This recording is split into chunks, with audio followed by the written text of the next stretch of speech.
you remember the scent of your childhood?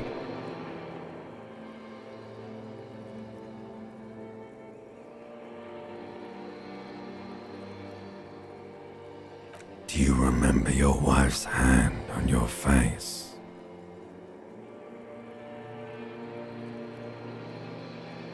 Do you remember the warmth of her thighs, between her legs and in her mouth?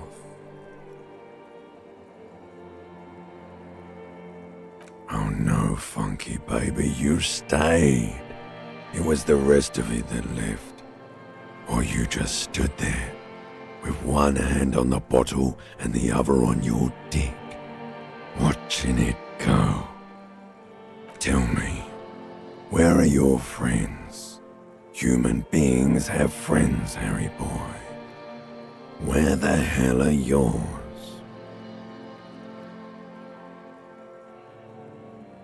No, it's gone. 3 times gone and never coming back. You failed.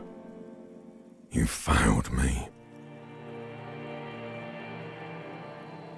You failed Elysium.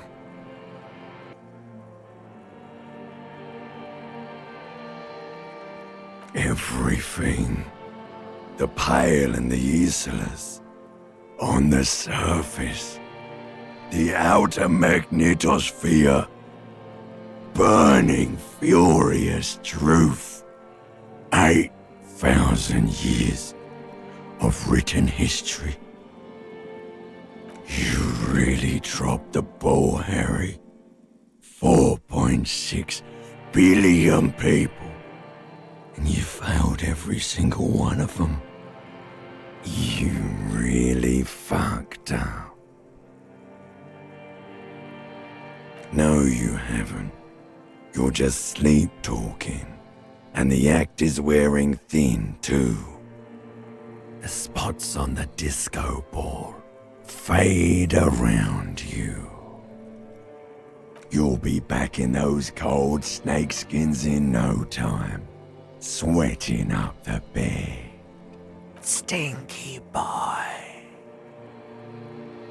You're not coming back from shit, thrashing around in that high conductivity state of yours, bumping into things and acting like a clown. Who are you kidding?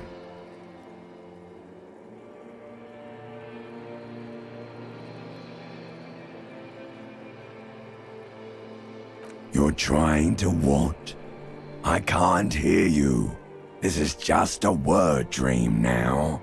Jumbled up garbage. The pictures are gone. The bed rises to meet you. A thin, sleep-like state. More glass than velvet, grinding in your head. So something is wrong. Sleep shouldn't be this bad, this dry, this unnourishing. There's something wrong with your thoughts. Some kind of new type of hangover. Oh yes, party boy, and it's worse than the one before. Just think of the shit you saw. Here it comes too, so soon already. A silent alarm goes off in your head like clockwork, barely let you sleep at all. Time to get those clothes on, Harry. Time to go to work in the shit factory.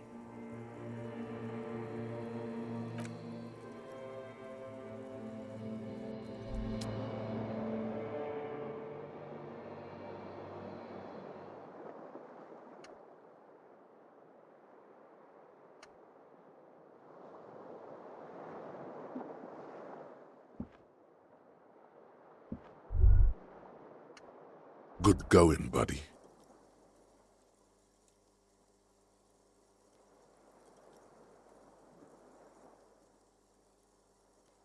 Yes, wait till you see the one with the chick in it. It's gonna be a good one. You feel even worse this morning than you did last night.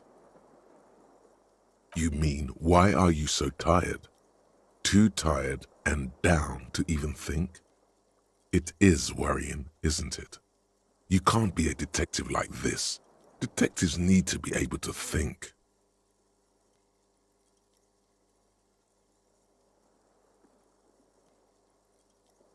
That's not really true. Your heart has finally pumped all the speed out of your system, Buster. Time to get some more. Don't do that. Stay strong. The hangover will wear off. You don't need to keep doing this to yourself. Speed is a potent central nervous system stimulant. It kept you propped up all day yesterday, despite your debilitating hangover. How else did you think you even got up from this floor? You got up from this floor because of a holy vow you made 16 years ago, with me. To wake up exactly 7:30 every morning until the day you die. Don't be silly. There was no vow. You were high on speed. That was the only reason you got up. You can't detect without it. It's that simple.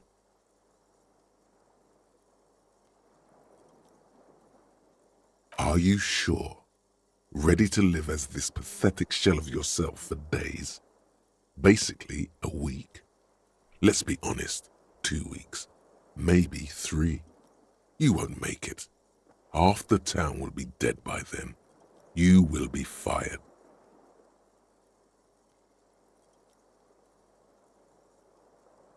Suit yourself, slow, sad shell man. See how you do without your spark.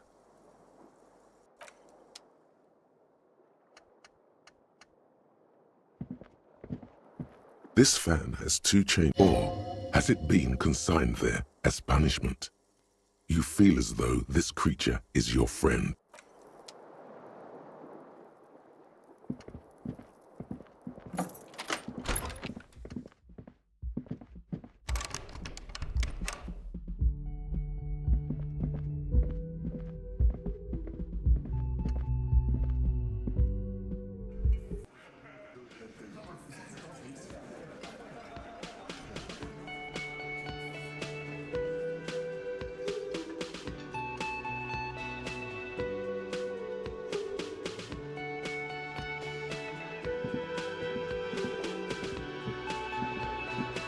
Morning. Looks like we can get to work at once. The union muscle turned up. They look rowdy. We should talk to them.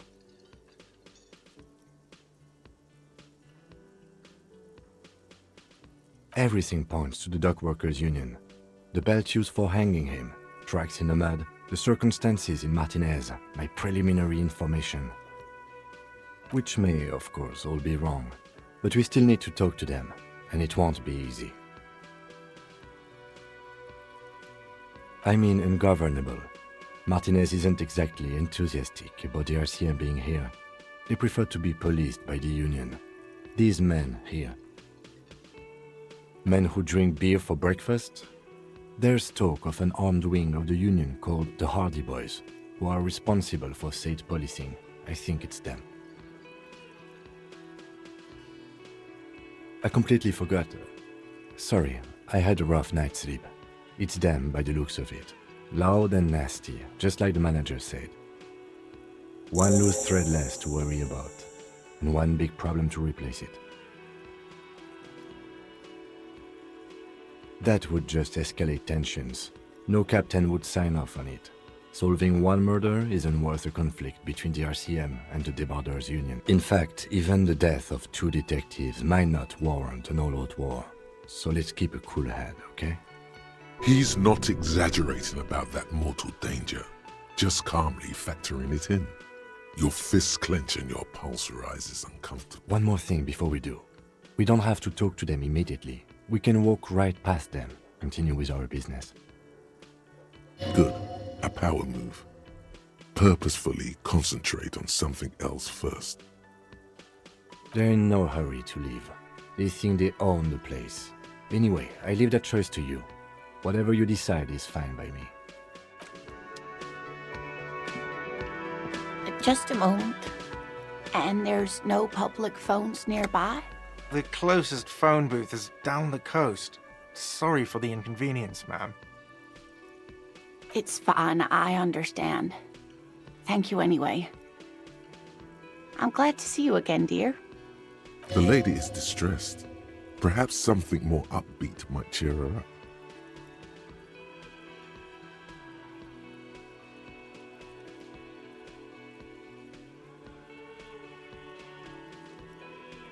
Please don't trouble yourself about me, sweetie. I was just hoping to make a call, but the Whirling's phone line isn't working. A faint smile tells you she appreciates the effort, but at the moment her mind is on more serious matters. The union office probably has a phone, but I can't really get there, or to the phone booth down the coast. And Gary's phone is dead too. The manager was vague about it. To let the young woman who's house-sitting for us know that we may be delayed. Morel, my husband, and our friend Gary were supposed to get back by Monday night, but they're still missing, and I haven't heard from them. I was also hoping she'd heard from Morel. You hear that? Someone's missing. There could be foul play afoot.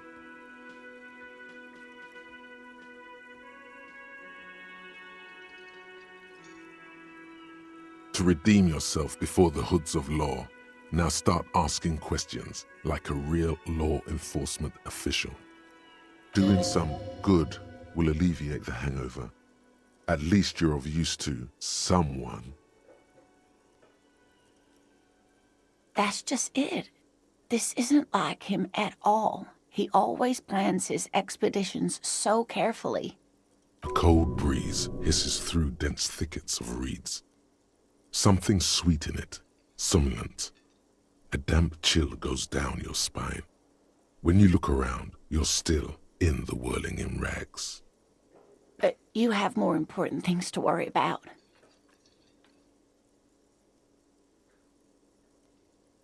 Just some field work, sweetie. Morel is a highly trained scientist. He and his assistant Gary are studying an extremely rare species of insect.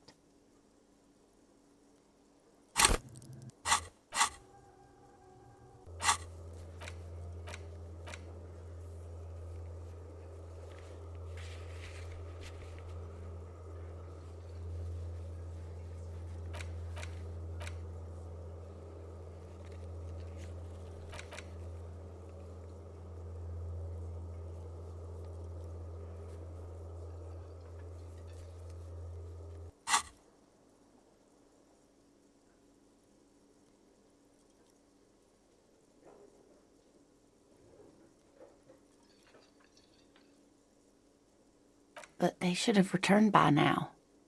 They were just going down the coast across the water lock to set a few traps. He said they'd be back on Monday. What could be keeping them? The water lock, that was broken. Could this be it?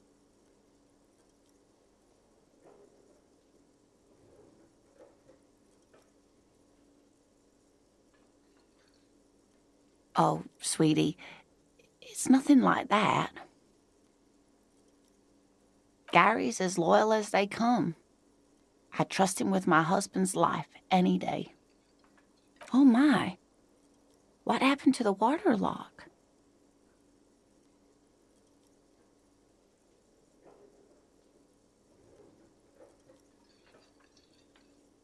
Well, whatever the cause, I'm thankful. To both of you. You've spared me another sleepless night. You're welcome, ma'am. I hate to ask, but if your investigation takes you to the other side of the coast, please do keep an eye out for my husband. This will surely lead to a cryptozoological mystery with that extremely rare insect. And if you see him, let him know Lena is waiting for him here at the Whirling. He gets so tangled up in his work that he may not know the water lock's been repaired, and it's cold out there.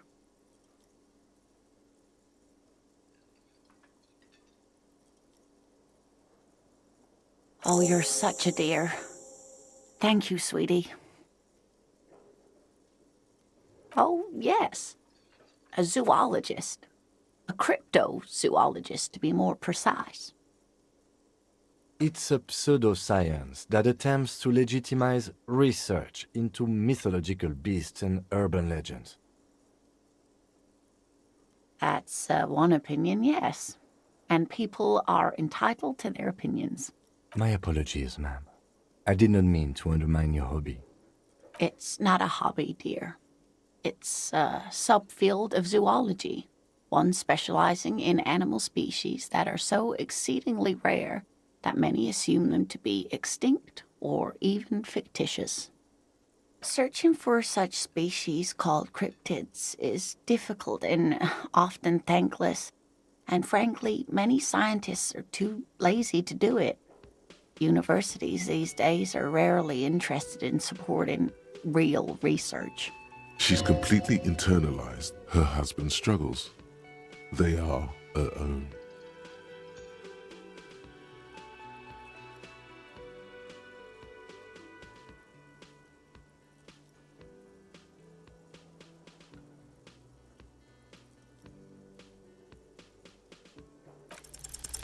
There's really no point in manipulating anyone. She'd be only too pleased to tell you about her work. Go on and ask. Oh, I'd be delighted. Truth be told, I could really use the company too. One cryptid, not a couple. One. This won't turn into some kind of cryptid extravaganza.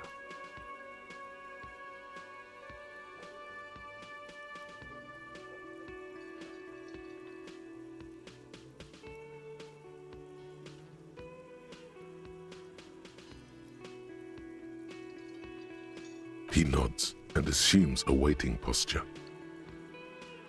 Cryptids, cryptids. Let's hear about all the interesting cryptids. Ooh, tough choice there.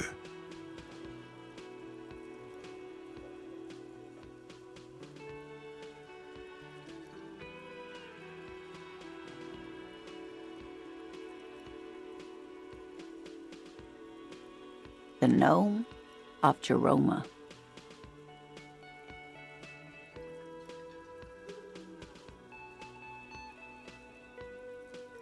Oh, yes. None of its victims survived. Grieving relatives never even found their bodies because the gnome's venom dissolved organic tissue.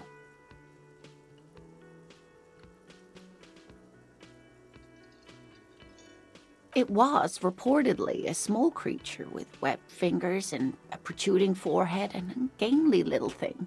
Quite scary to look at.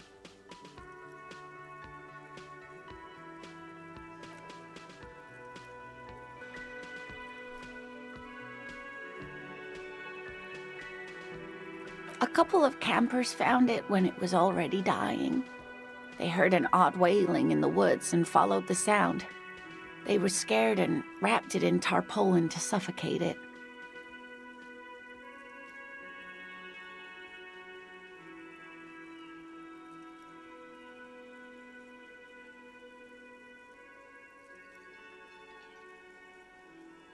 It still took the gnome of Jeroma an entire day to die.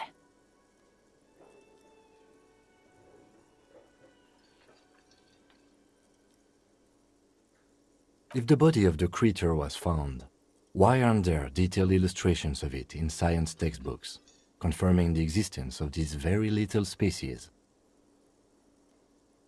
Alas, the first scientist who got his hands on the creature's corpse put it in a jar of formaldehyde, thinking that would detoxify the gnome's venom. Instead, all the venom leaked out of the creature's teeth and into the surrounding liquid, dissolving the creature itself. A poetic end, perhaps, but a real loss for science. Of course, dear.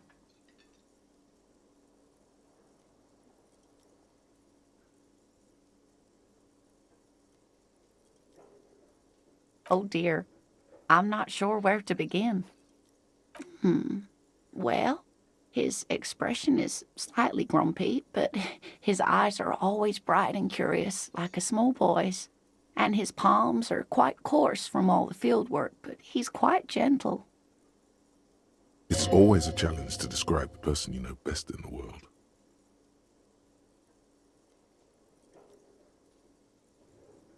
Oh, well, he's a bit shorter than you, but with a larger frame, and he has longish white hair, usually a bit uncombed. You might say wild, even.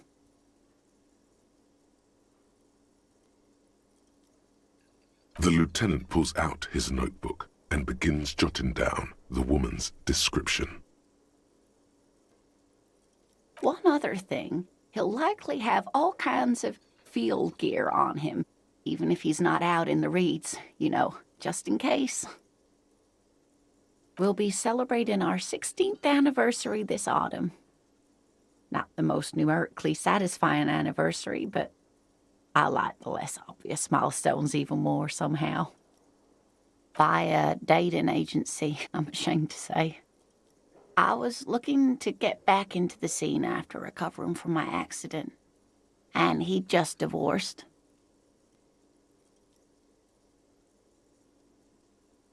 We hit it off, and, well, here we are. I hope I've been useful. Oh, sweetie, it's fascinating, but I shouldn't bore you with entomological. The lieutenant gives you a sideways glance. Of course, dear. I hope you were able to pawn that old trinket. Of course, dear. I just wish I could have done more.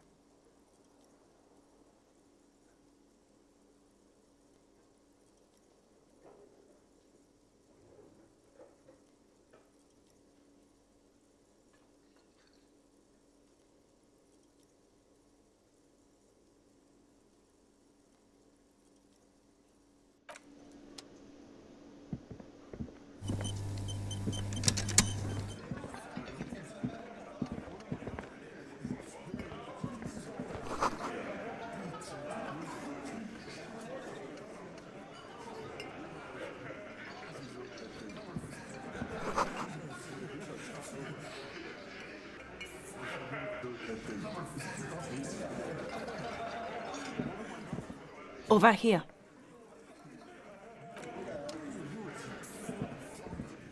Let me handle this. Detective disorientated. Are you still wondering where you are? This is Martinez, in case you've forgotten. I advise you not to overstay your welcome.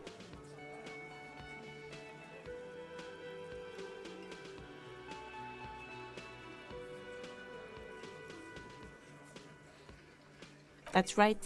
I am not a gardener. I'm a legal counselor for the Dock Workers Union. So let's get to it. You're looking for Titus Hardy? You think he has information that will help you? Maybe he does. That's Titus. Talk to him. But know this. I'll be keeping an eye on you. No strong arming. Nothing official. The District of Martinez does not recognize your authority to make arrests. It doesn't matter if you recognize our authority. We will make an arrest if we have to. She says nothing. Her glare speaks for her. Like I already told you, I'm a legal counselor. Do you have hearing problems?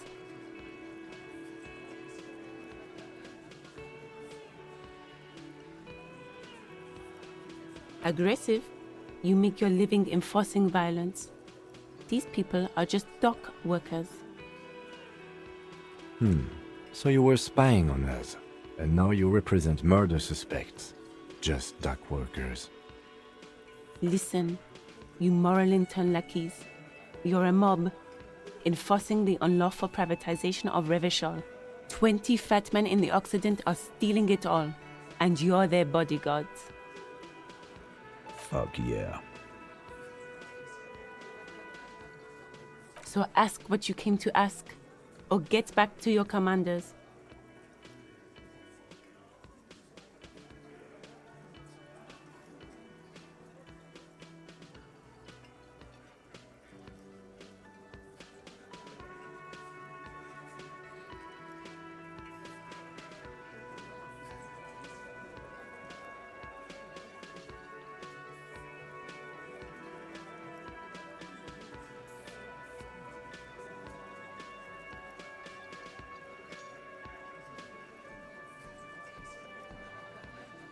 Let's.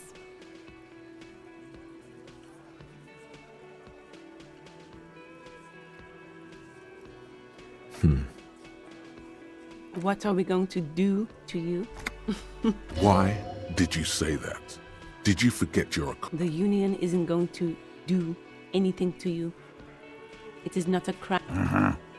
Goddamn right it is. If anything, it is the RCM who do things to people. This is where you say your bit.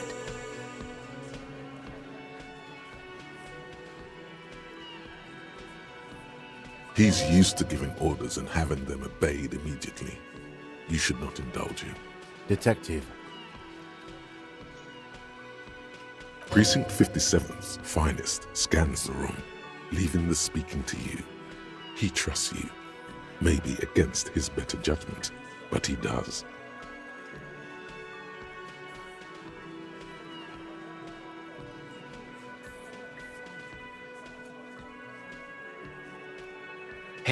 Hey, dipshit.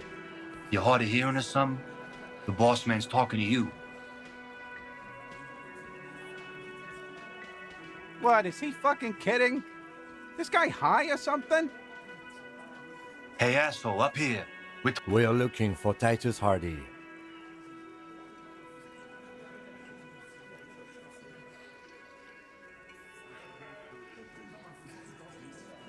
Oh, this is about him. A real looker, that one. You're sure taking your time, waiting for him to get ripe and pretty for you, huh? Oh, he was a real pretty boy by now. Real hot stuff. Letting out that pretty boy smell. Time to go to work in the shit factory!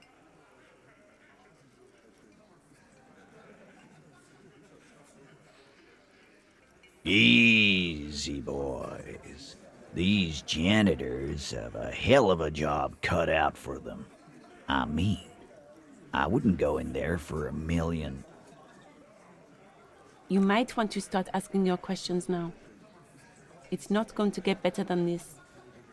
These guys are so macho, they're ready to confess to first-degree murder. Ask if it was them. Do a head count first. Connect these men to the tracks you saw in the yard. Chances are they're going to match. Starting from the right, boot size 44, blonde man, in his 30s, overbearingly masculine. Sitting on his right, standard working boots, size 45 or 46, eldest in the room, probably mid-50s, smoker, quiet.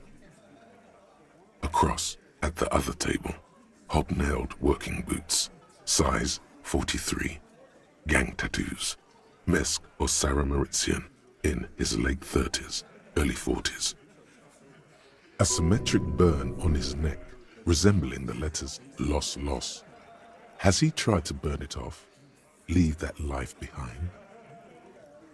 And then, standard working boot, steel reinforced toes, size 46, the big dick, wide at the shoulders and lean at the hips, rugby cap, fingerless gloves, and numerous scars, a little under 40. In the far corner, standard working boot, steel reinforced toes, size 44, 40-something, non-alcoholic beverage in hand. You squint. Is that a plectrum? On his neck. Forget it. It's not important. Let's call this one the musician. Size 41, with the light step. Not a child, after all. An older man with a rat face, mean, watery eyes, and 2 front teeth missing. In the middle, heaving and wheezing. Big guy, boot size 46, deep marks. Probably carried the victim over. He, alone, is 130 kilos. Add the man in armor, and you could easily exceed 220. In conclusion, these 7 are the actors on the crime scene. The footprints were theirs, but there's a discrepancy. Exactly. You've stood there for about 4 seconds, not saying anything. Hit them with questions. Where's the 8th Hardy? The fuck is with you, fella?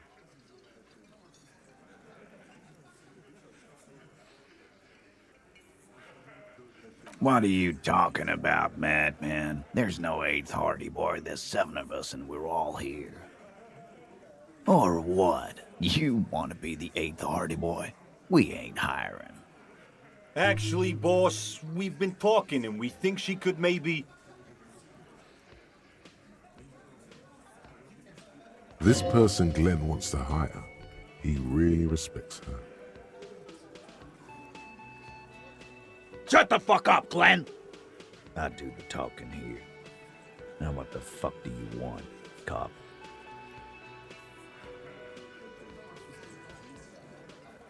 So let me get this straight. There is an 8th Hardy boy. It's a she, and you don't like us talking about her? That's right. We're not talking about this. This is a private Hardy Boys matter. Nothing to do with your shit. End. You're not cops here. Don't go digging around if you don't want a bullet in the back of your head. I'm watching you. Good. We are all watching each other. Officer, your question. There's no point in pushing it further, he thinks. This is already a victory. We'll learn more about this 8th Hardy sooner or later.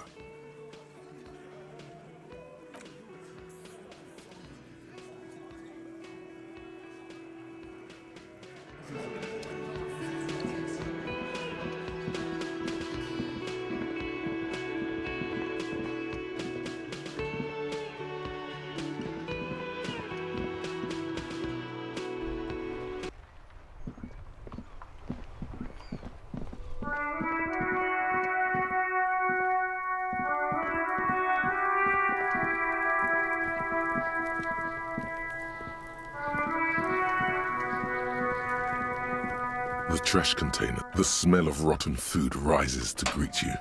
You see soggy cartons, dirty rags, and organic waste.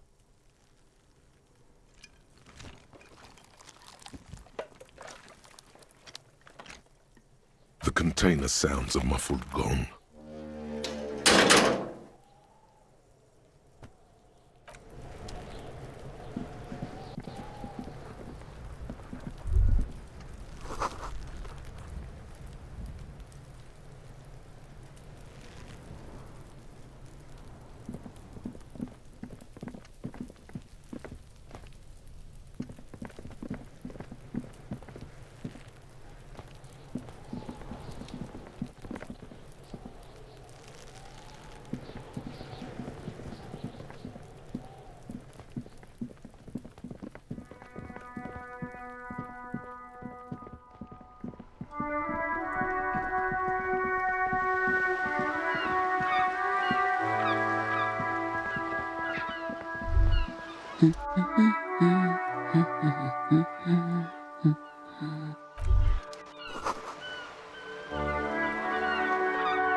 Yes? Hello? Me? No one. I'm just a working class woman. She doesn't really want to be disturbed that much. Looking for something to read. It is.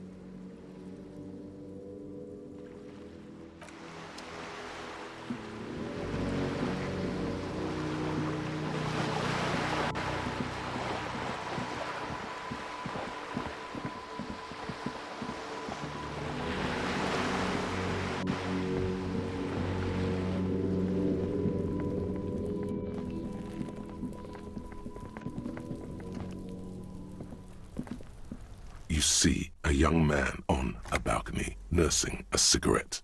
His eyes have been following you for a while. Not looking for any trouble, officer.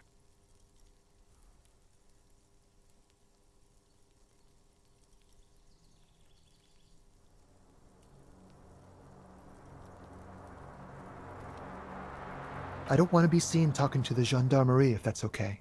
I just want to finish my cigarette. It's the god of cigarettes and youth. Ask him if he's got anything to spare.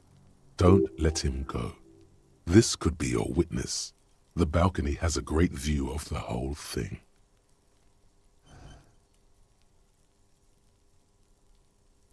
Is it really that important? Like a nervous cat, he keeps stealing looks at the neighboring windows. All right, but make it quick.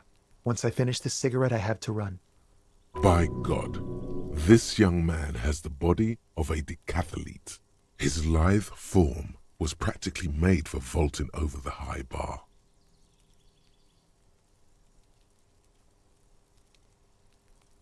My name?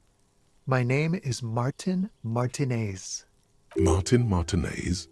Good local name. Let's go with that.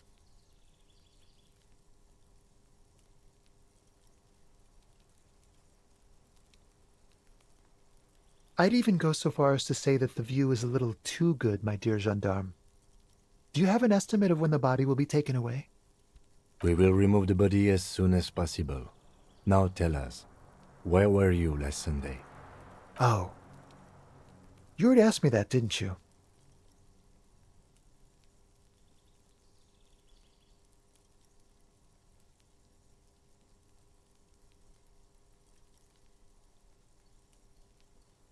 No, not you. Some more muscular type. And when did you speak to this more muscular gentleman? Last week? I don't know. Look.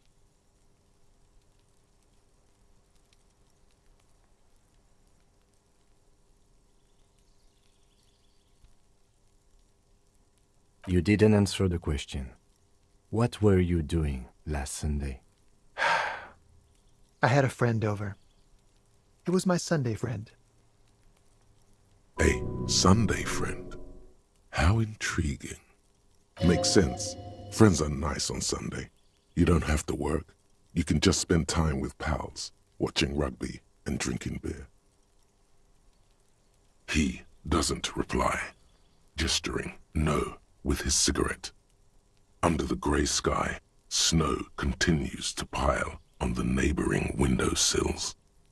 Someone hides behind a curtain. Those windows have eyes, and those eyes are watching, spying on you three. Occasionally. Why? You're right. It's horrible for the skin. Very aging. Not that he has to worry about getting old yet. He's sparkling with youth, a radiant demigod. No.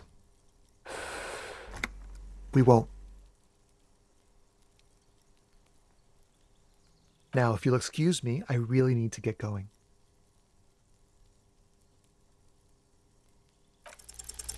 This isn't the place or time for questions. Who knows who might be watching from the distance, hidden behind the curtains? For a moment, the man on the balcony seems almost vulnerable. Something moves in the depths of his feline eyes. Compassion and a hint of understanding. There's snow gathering on his hair and on his shoulders. A speckle of white against the purple that hangs loose on his slender frame. I am sorry, but I really don't have the information you're looking for.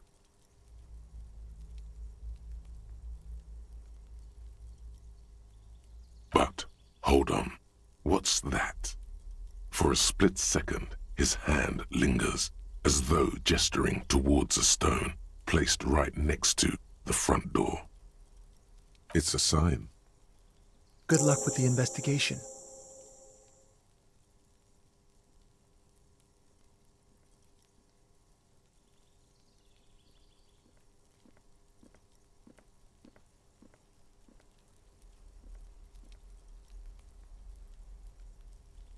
He's gone.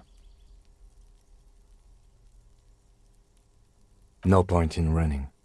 Tenements like these often have multiple exits. If he doesn't want to talk to us, then he'll know how to hide himself. He could be a witness. Him or his Sunday friend. Either way, we need to look into that muscular type who's asking about our case. He did leave us a sign. Did you see that? He wanted to draw our attention to that stone right over there. If we find a way inside the building, we can ask around for his apartment.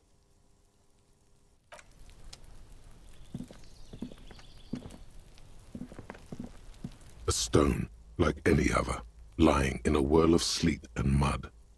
Maybe there's a key beneath it, rusty from the dirt. This must be for the front door. Pity it doesn't have the apartment number on it. This building has many apartments and the man can be in any of them. We'll just have to go in and see.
That isn't just a five-pointed star.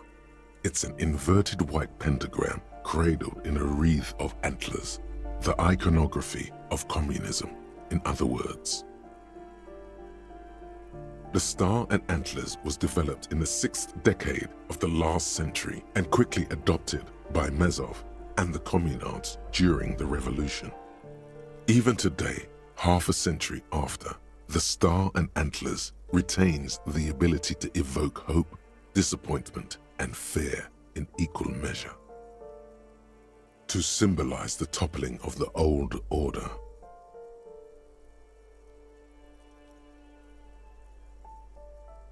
Also, some social democrats were already using it. The wreath of antlers represents a natural crown.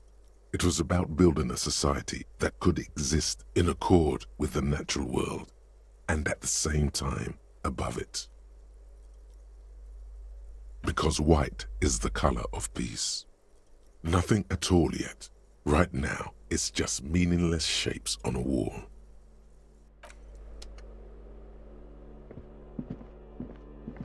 This door has been closed with a padlock. A chalk-drawn number on the board says, Number 11. It's a solid lump of metal, but the shackle is deeply corroded. A solid pair of chain cutters would make short work of it.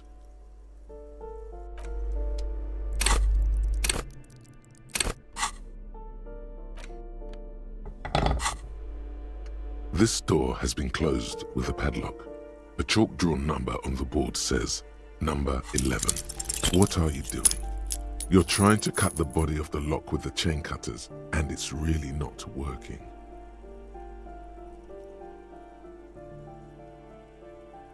I believe it's the shackle you mean to cut, Detective. He's just trying to help. Don't take it bad. Relax.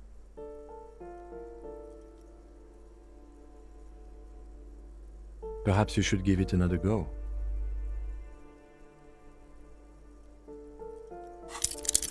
What are you doing? You're trying to cut the body of the... I believe it's the shackle you mean to cut, Detective. He's just trying to help. Don't take it bad. Perhaps you should give it another go.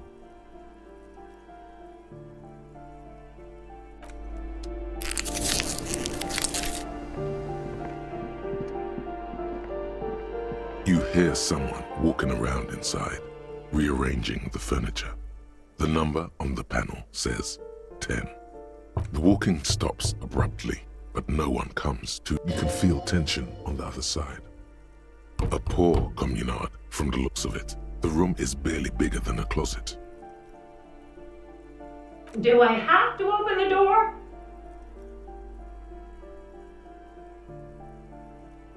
Do you have a warrant? I'm not obligated to open the door. Let's go.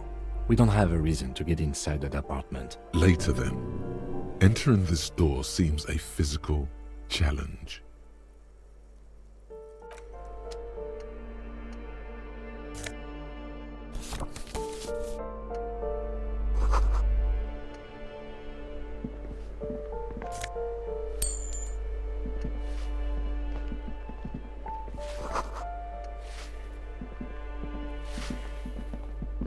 Give me a moment.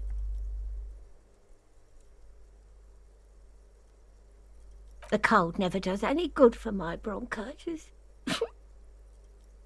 This woman's health is failing her. There's not much to do. Not in this damp. Go ahead then. What do you want to know, policeman?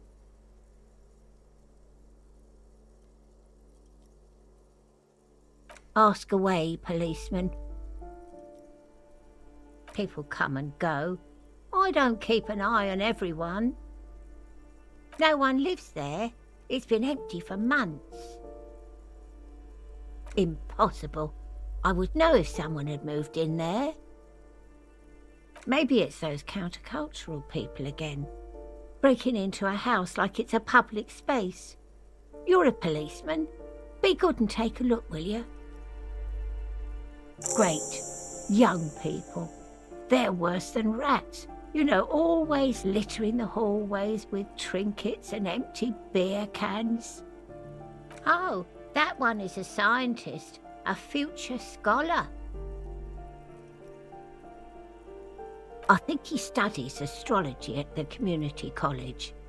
Education's good. I always tell them to study. Something to do with all those stars around his door. He asked me to leave his drawings up on the wall.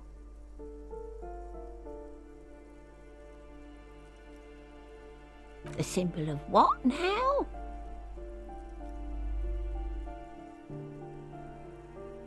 Ah, all I know about politics is that it's brought us more harm than good. She mumbles some kind of a response, then hacks something into her handkerchief. Oh, you'll find plenty of Martins here. Don't you worry.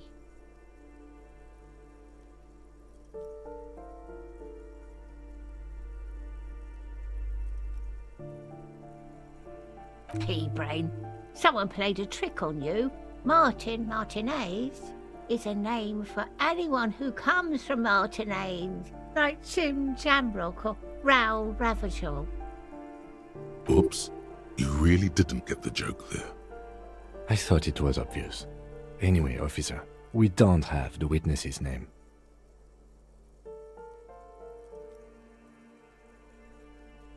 Yes, I know who you mean. The scrawny boy who's always smoking like the devil, right? What's he in trouble for?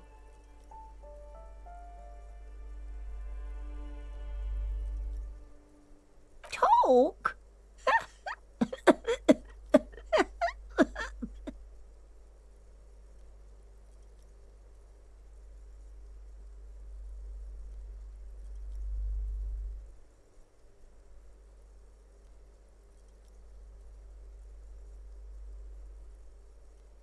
He lives upstairs in room 28.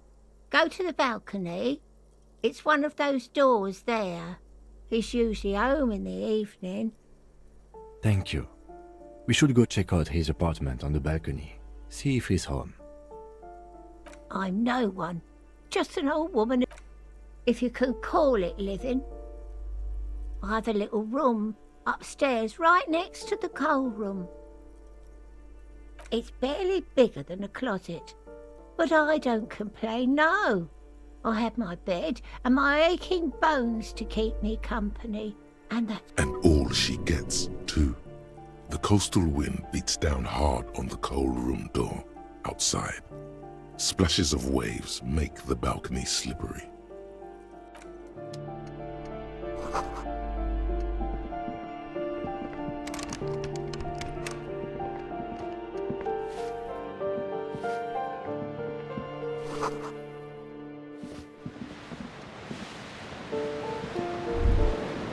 A shift in temperature, the air chills around you.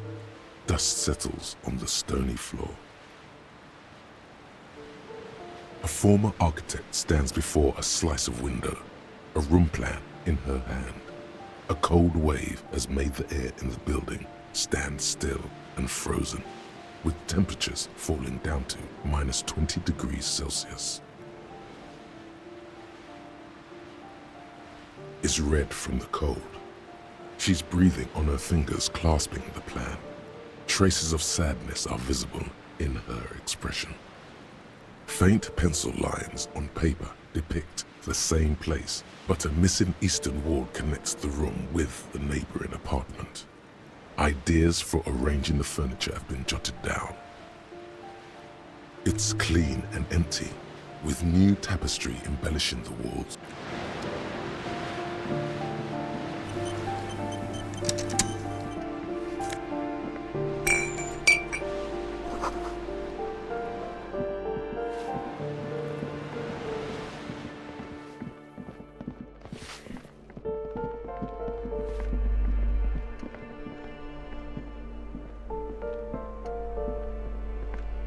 You hear someone walking around inside, rearranging the furniture.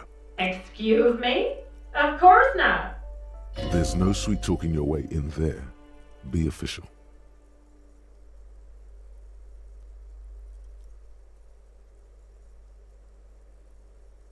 Oh, come on.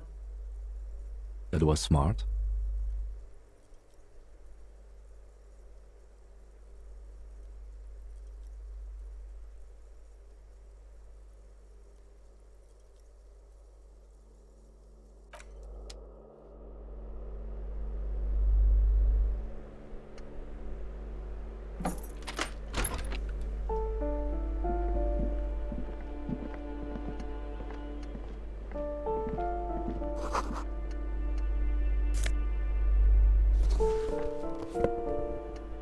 Satisfied?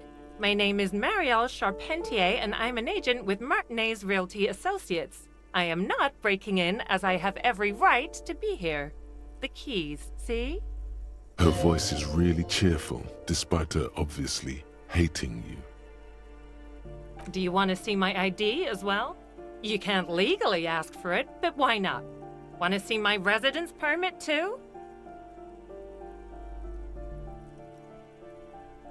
Very well, but please make it quick. I need to be back in La Delta in an hour. I need to get it ready for the next lease, but as you can see, the previous tenant completely trashed the place.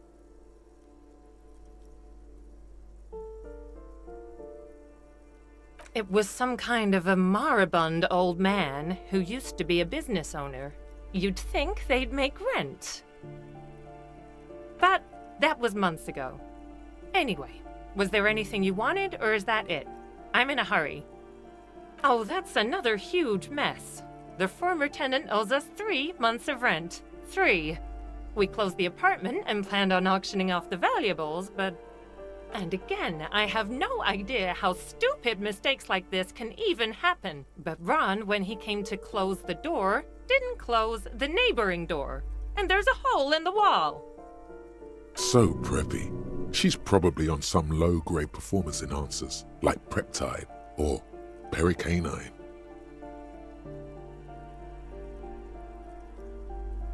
A hole in the wall. Can you believe it? And then the tenant ran off with his stuff. He's gone. The money's gone. Just like that. Oh, it irks her. The incompetence.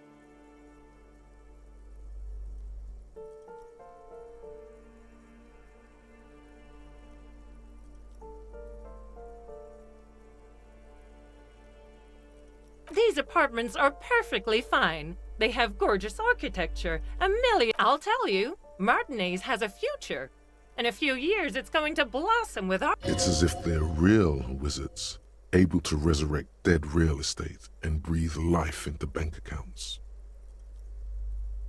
Don't ask me what happened with the wall. I have no idea how we're going to find the time or resources to fix it. Both apartments are now unrentable. Both. Of course.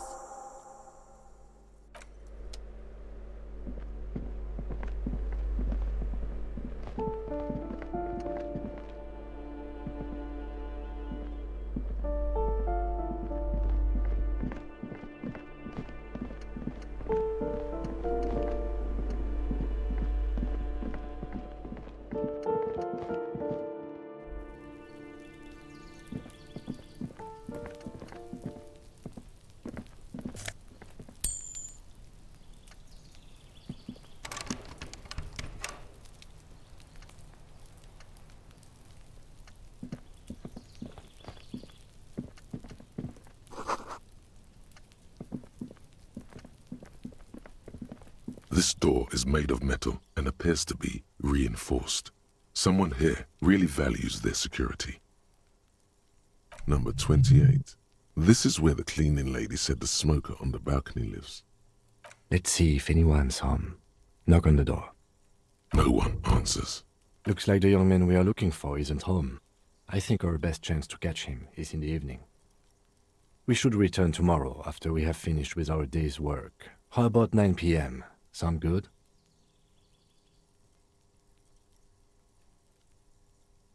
The smoker on the balcony. This is why we're here, right? He might know something about the murder. So tomorrow 9 p.m.? Suddenly, he's a little worried about your memory. Tomorrow, 9 p.m., right here. Apartment number 28. Good, let's go. Remember, tomorrow, he's probably gone for today.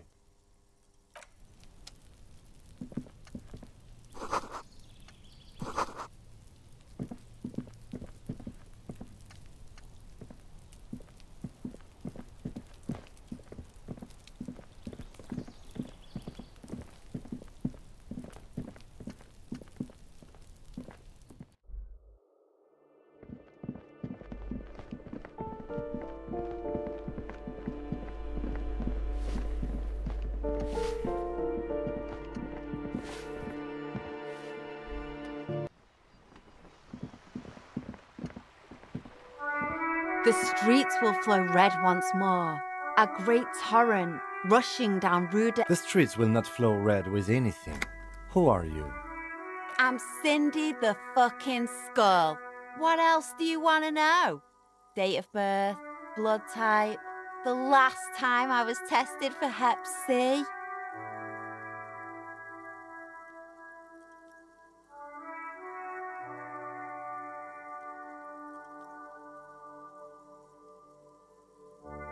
Ask away, pigman, but I don't promise to answer. She's grown frustrated with her work and welcomes the opportunity to challenge authority in other ways.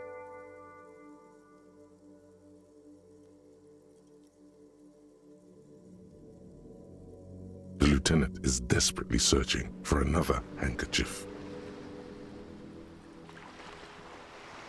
The woman on the boat does not notice her staring. That is on her. Someone's got to keep an eye on her. On a first-name basis with her, are we? Piggy's moving up in the world. It's where they grow whores like her, and their whoremen. Have you got a crush on her? Aching for an opportunity to defend her honor? Can't you tell? I'm painting a beautiful mural, an aereo graffitio visible from low orbit. I haven't really started it yet. I'm waiting for the right words.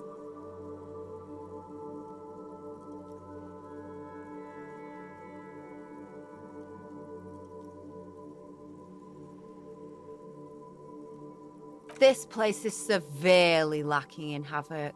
Not even the occasional trash can fire to break up the tedium. I thought I'd mix it up, you know, summon the forces of crime and social chaos with a wall-sized invitation. Yeah?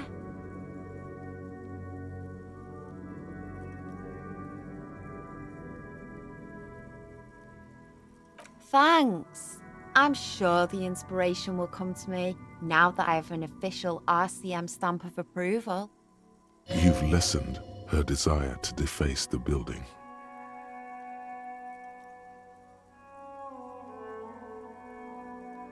I ain't no snitch, pigstein.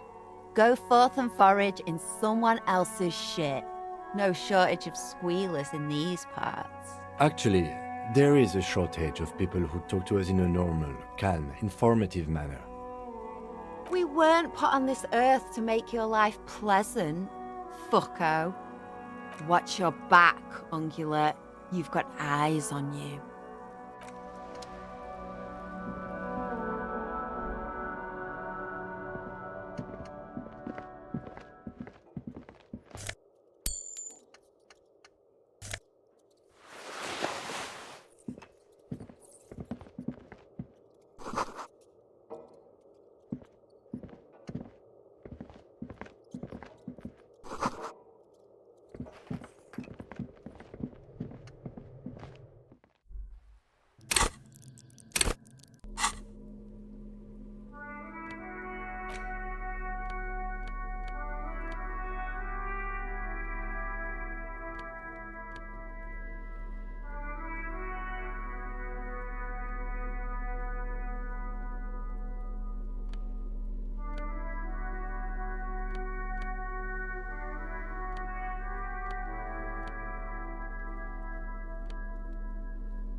What have you found? And also, do buy the books. There may be teachings in them. A novelty dice maker? Well, spit it out. Why does she need the dice? For some kind of sorcery? Sometimes they use the ankle bones of sheep.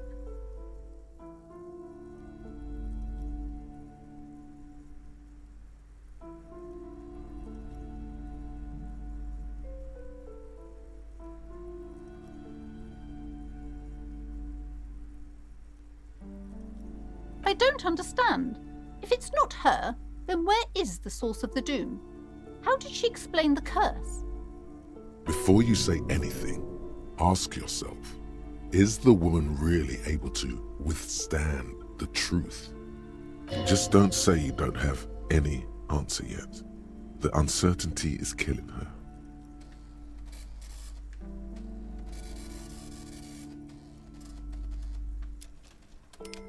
You've come this far, you know how to end it. There is an entity behind the entity.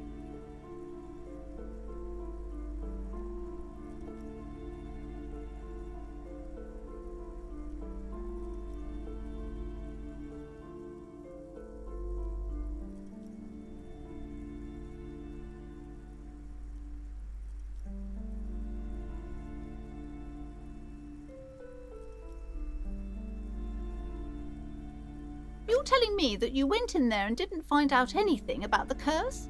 Of course. I should have known better than to put my hopes on a man like you. The investigation's over. I don't want you going in there anymore. You're only angering the psychic weather in here. Now, if you're not going to buy anything... Wow. Total psychic collapse between you two right now.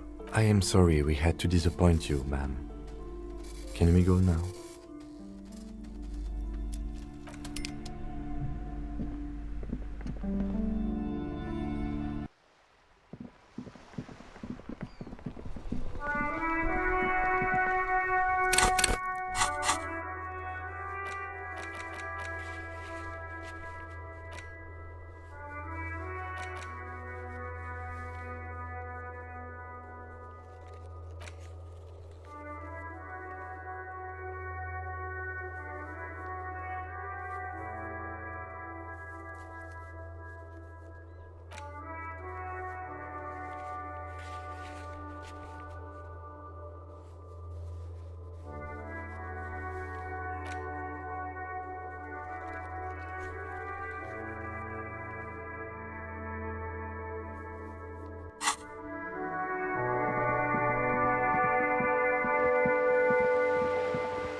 Give me a moment.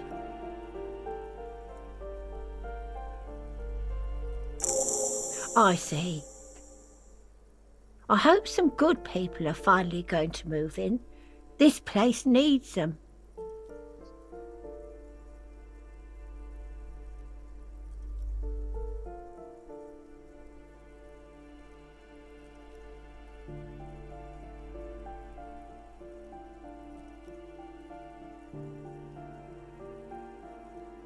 Oh, I do like wizards, and people like that in general.